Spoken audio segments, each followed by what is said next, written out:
Hello, awesome students. This is Bert Dixon.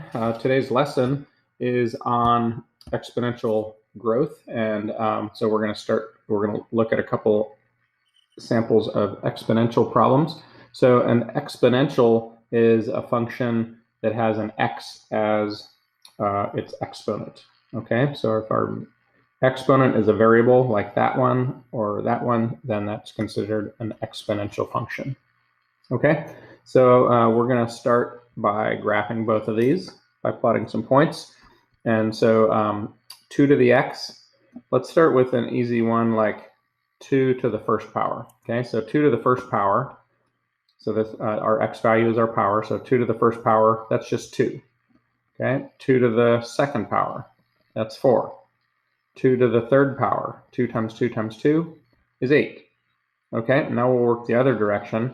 2 to the 0 power, you might remember that anything to the 0 power is equal to 1. Okay, now how about 2 to the negative first power? Remember, a negative exponent means that 2 to the first power belongs in the denominator, so it's 2 to the first, but in the denominator when you change it to a positive 1, so that's just 1/2. And then this is 2 to the negative second, which is 1 over 2 to the second, which is 1/4. And then 2 to the negative third, that's 1 over 2 cubed, or 1/8. Okay, so now we can plot these points on this graph. So we have -3, 1/8, so that's very, very small. -2, 1/4. -1 is 1/2. 0 is 1. 1 is 2. 2 is 4. And 3 is 8. And so if we connect those points, we get a graph that looks like this. And we see that as we go further to the left, that graph's just going to get closer and closer to the x-axis. So the x-axis is an asymptote, and the curve approaches that asymptote as it goes further and further to the left. Okay, so now I would like you to pause your video and fill in this table using the function 10 to the x, and then once you have that, then sketch the graph.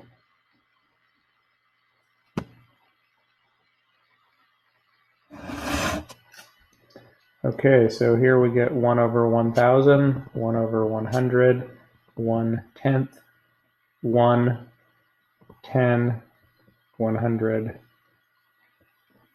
1,000. Now, -3 to the 1/1000th is very, very close to the x-axis. -2, 1/100th, still very close, but a little bit higher. -1 is 1/10. And then 0 is 1, and 1 is 10. So that would be up here already. And then 2 would be 100, and 3 would be 1,000. So those would be way off the grid. But our curve would look something like that. The further to the left we go, the closer it gets to the x-axis, and the further to the right we go, the higher it gets. Okay, so now let's talk about similarities and differences between these two graphs. Okay, so a couple similarities. You should notice that both graphs have y equals 0, or the x-axis, as an asymptote. Both graphs are increasing, so that means as we move to the right, the graphs are climbing. And both graphs go through the point 0, 1. Those are attributes that will be true for any graph y equals a to the x, as long as a is greater than 1. Okay, where are these graphs different? Well, the red graph climbs a lot faster. It gets steeper quicker than the blue graph does. So that's the main difference between those graphs. Otherwise, when we're graphing any exponential function like y equals a to the x, we can always plot the point 0, 1. We can always plot 1a, and then the graph's going to get smaller and smaller as we go to the left. So all exponentials will look like these. It's just that some will get steeper on the right faster than others. Okay, looking at these two graphs, the domain of 2 to the x, the graph goes forever left and right, and we can plug in any x value we want. So it's x such that, let's see, there is no restriction at all. So x could be anything between negative infinity and infinity. And same thing is true for 10 to the x.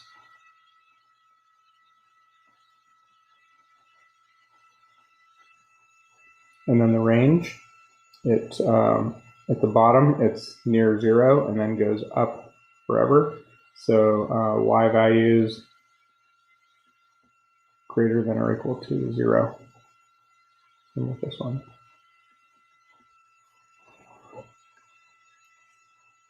Okay, and the y-intercept for each one is 1. That was one of the similarities we saw. This one crosses at 0, 1, and this one crosses at 0, 1.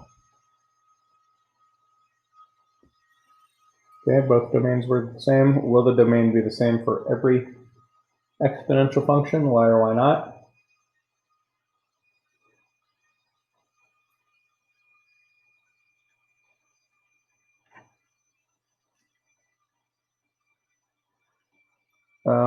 Let's see, will the domain be the same for every exponential function?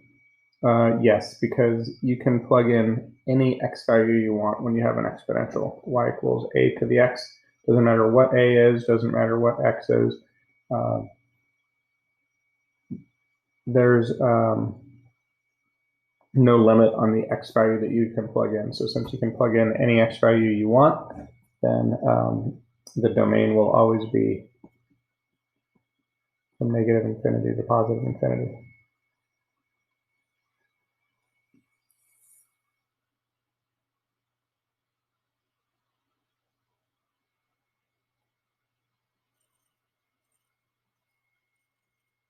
All right, let's go to page 637. These are the two graphs we just produced. Those are going to be some useful parent graphs. And we're going to take those and transform them. So shift them left or right, or vertical stretch, vertical compression, horizontal stretch, horizontal compression. We'll be able to make adjustments to all of those attributes. Okay, so taking a look at their example A that's already worked out, we see 3 changes that transform this graph. We have a vertical compression with vertical flip, or sorry, vertical stretch with vertical flip. And then we have a shift right 2 and up 1. And so we will always use these two locator points, reference points, when we do our transformations. So starting with 0, 1, when we multiply by negative 3, that becomes 0, negative 3. So that would be here. And then this point has a y value of 2. So when you multiply by negative 3, it becomes negative 6. So those 2 points go there. And then when we shift them, right 2 and up 1, right 2 up 1 goes there, right 2 and up 1 goes there. And then remember the horizontal asymptote at x equals, or at y equals 0, that is also going to shift up 1. So that's how they get their horizontal asymptote here. And so you go through those two reference points and make the curve approach the asymptote. Okay, so let's look at example B on the next page. We'll do this one together. So we have a vertical stretch of 1.5, shift right 3, and then down 5. Okay, so vertical stretch,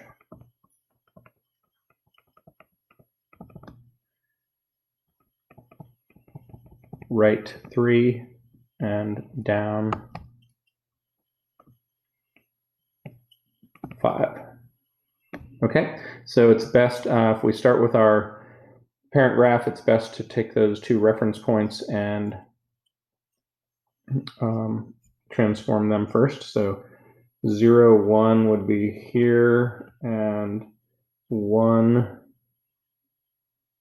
this is going to be 110 would be here. This graph, the scale is by 2s, and so that's why those points look like they're so close together. And so if I multiply the y values by 1.5, 1 times 1.5 becomes 1.5.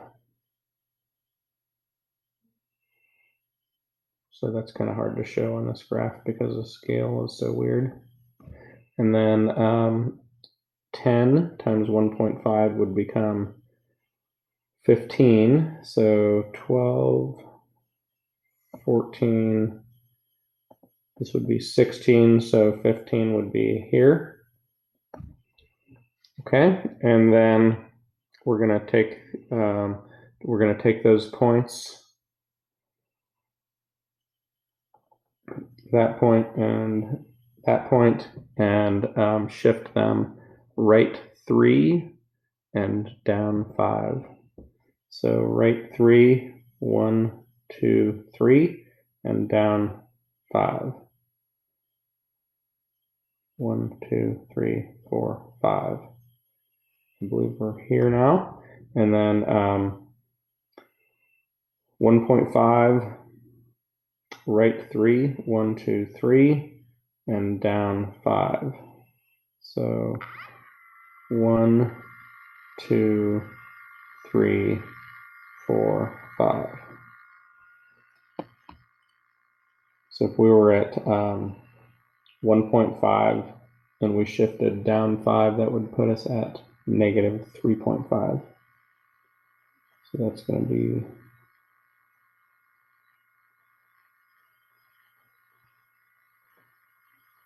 right about there. And our horizontal asymptote is also going to be shifted down 5. Okay, so our graph is going to approach that asymptote, go through that point, and that's it. So filling in some of this stuff, the domain of this graph is going to be all real numbers. The range is going to be from -5 to infinity. So y is greater than -5. And that's all we need. Okay, so now let me have you pause your video and try number 4 on your own. Press play when you're all done.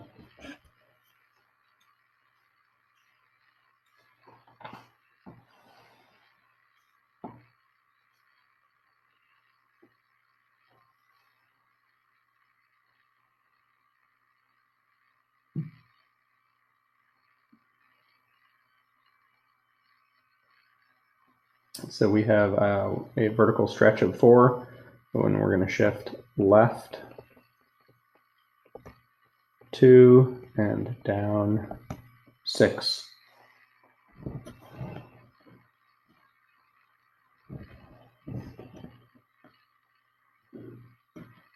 So our normal points at 0, 1 would now be 0, 4.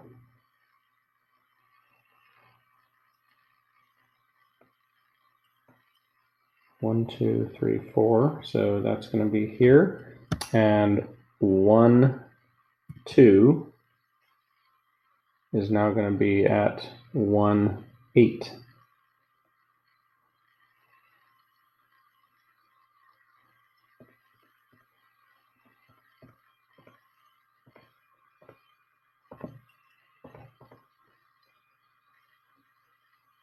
Okay, and then we're going to shift that graph left 2 and down 6. So left 2 and down 1, 2, 3, 4, 5, 6. And this point, left 2 and down 1, 2, 3, 4, 5, 6. We'll put it here. So it was at a height of 8. And then we went down 6, and now it's at a height of 2. And then we should have a horizontal asymptote at -6.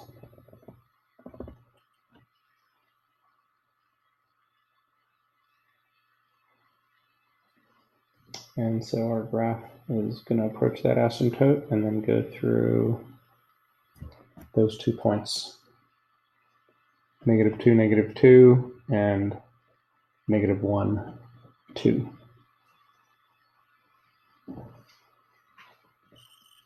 All right, and same thing, pause your video, try number 5, and then press play when you're ready to see the solution.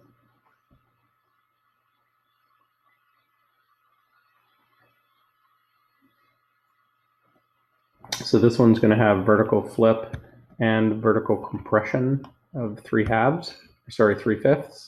And so the point that we normally have at 0, 1, when we multiply by -3/5 becomes -3/5, and 1, 10 is going to become 1, -6.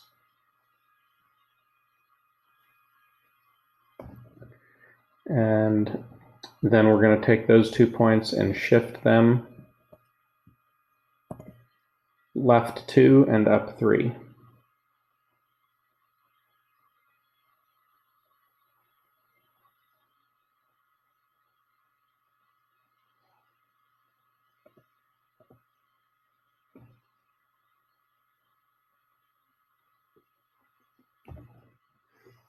Okay, so this point ends up being -2 and 2 and 2/5, which would be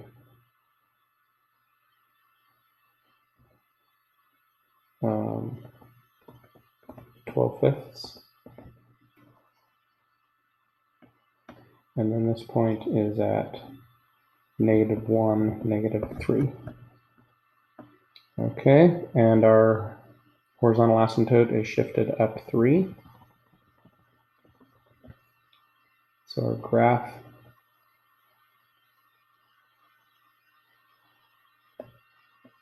should look like that.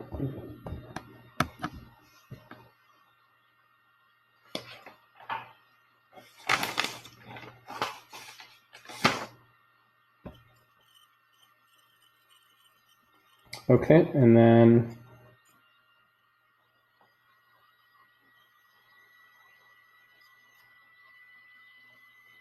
this time we're given a graph, and we're supposed to write the exponential function.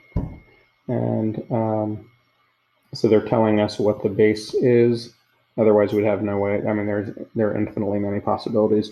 And so if they tell us what the base is, then we can use our reference points to figure out what the vertical stretch and h and k are for the shift. Okay, so this one, b equals 2, it goes through this point, which is at -1/3, -1/3. So that would normally be at 0, 1. And so Oh, let's see. We can see the horizontal asymptote has been shifted up 1, so we know that for sure k equals 1, and the graph is upside down, and the distance from the asymptote is 1 1/3, so it looks like A would be -4/3 to flip it and stretch it by 1 1/3. And then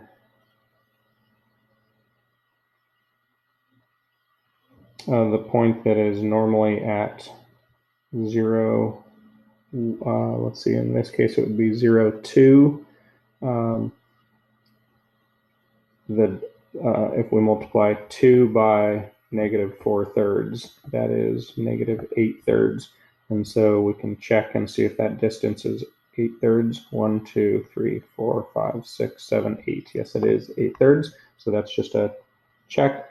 And now we can see that both points have also moved to the right, to the left by 1/3. So h is -1/3. And so now that we have all the pieces, we can say this is y equals -4/3 times 2 raised to the x plus 1/3. And we said k equals 1, so plus 1. So for this one, we see that the horizontal asymptote is at y equals 6, so that tells us right away that k equals 6. And I see this graph's been flipped upside down, so we know that a is a negative number. And since this y value is 4.4, the distance from the asymptote for that first reference point is normally 1. And now it's the difference between 4.4 and 6, which is 1.6. So that means a is -1.6. And then let's see, both of these reference points have also been shifted to the right 4, left to the left 4. So h equals -4. And so then our equation must have been y equals -1.6 times 10 to the x plus 4 plus 6.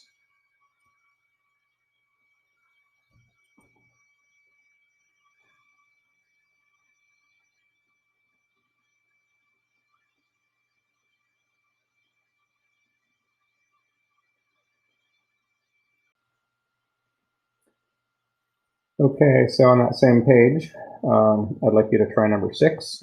So pause your video and see if you can come up with the equation with a base of 2 for this graph.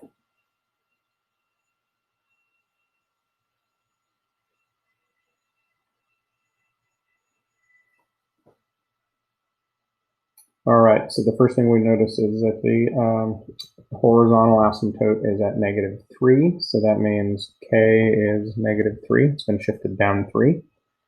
And we see that these two reference points are now at 3 and 4. They're usually at 0 and 1, so everything's been shifted to the right 3, so h equals 3. And then our distance from the asymptote for our first point is normally 1. And now it is, let's see, 1, 2, 3, that looks like 3/2. And so A is +3/2.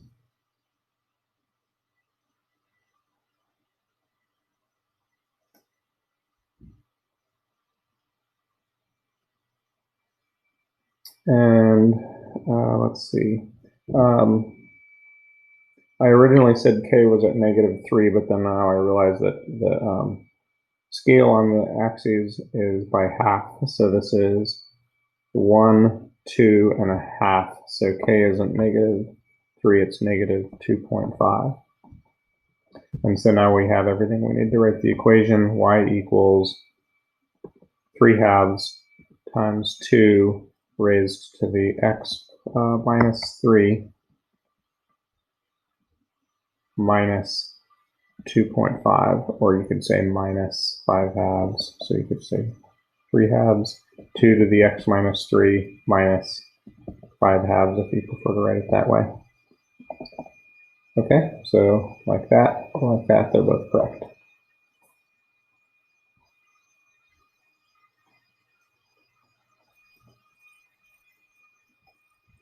Okay, so now let's go on to page 641, and we're going to see how we can work with exponential functions in real life situations. And so the first example is with an exponential growth function. We have a rare guitar that started at a value of $12,000, and its value increased by 14% per year.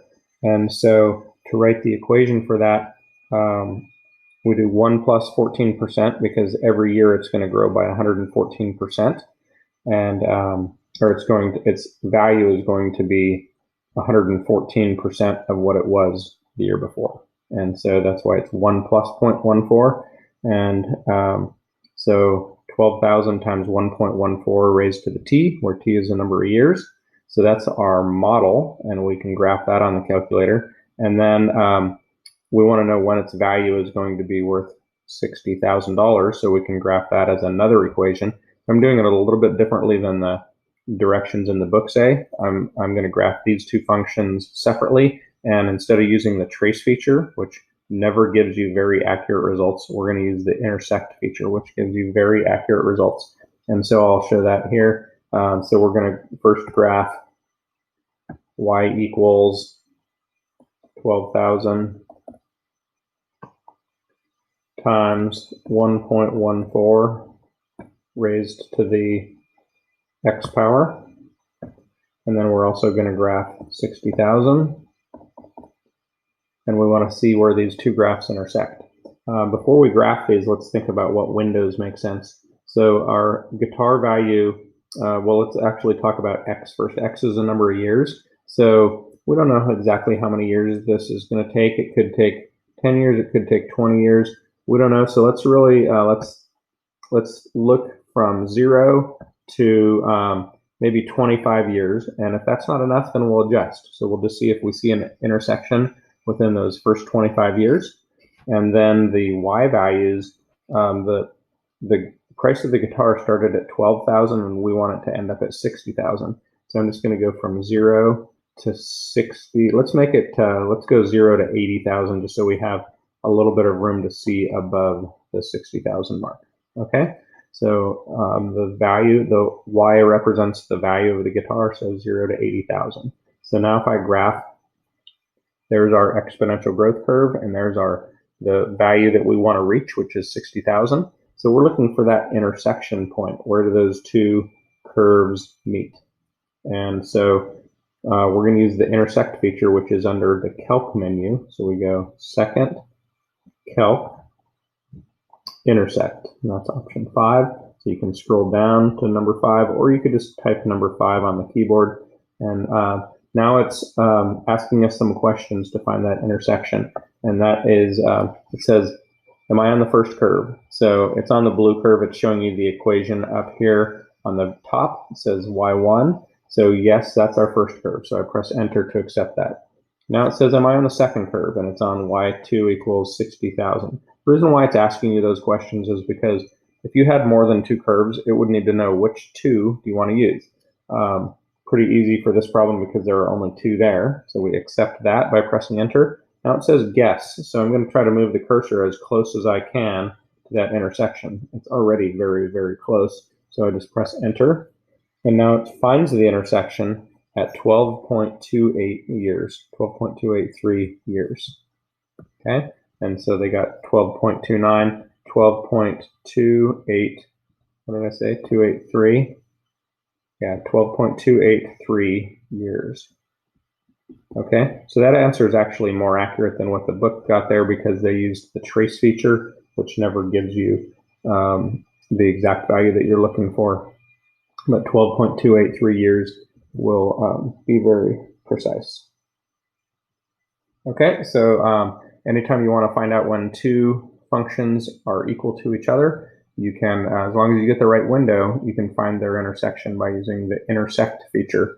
And again, that was under the calc menu. So we did second trace, right above the trace button is calc. So second calc intersect.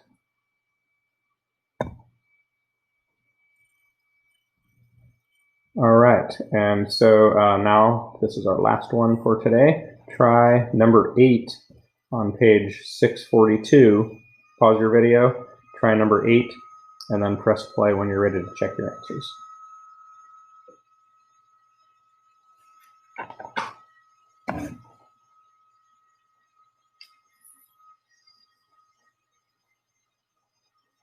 Okay, so if this baseball card is increasing by 11% per year, we're going to take the starting value and then multiply by 111% each year. And so the value after 2 years would be this function. We want to know when is it going to be worth $26. So if we graph y1 equals 3.25 times 1.11 to the x, and then we graph y2 equals 26, then we'll look for the intersection between those two graphs. And so y equals 3.25 times 1.11 raised to the x power, and then y2 equals 26. And we're going to have to reset our window. So we don't know how many years this would be. If I leave it the same, that's saying it could take anywhere between 0 and 25 years. That sounds reasonable. Let's try it with that, and then we'll adjust if we have to. And then the value of the baseball card, y, that's our y value. We're only going up to 26, so we might go, let's say, 0 to 30. $0 to $30, and then graph. So there's the value of the baseball card, there's 30, and we do see the intersection. And so second calc, intersect is option 5. Let's try that again. Graph, second calc, option 5. There we go. First curve, yes, that's the right one, enter. Second curve, yes, the red one is the right one, enter. And then guess. So I'm going to try to move my cursor close to that intersection point. Doesn't have to be right on it. That's probably close enough. Enter. And then it finds it at 19.926 years.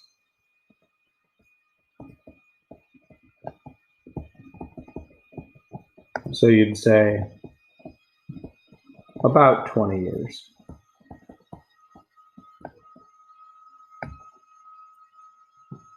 And that's it for our notes for today. Have a great day.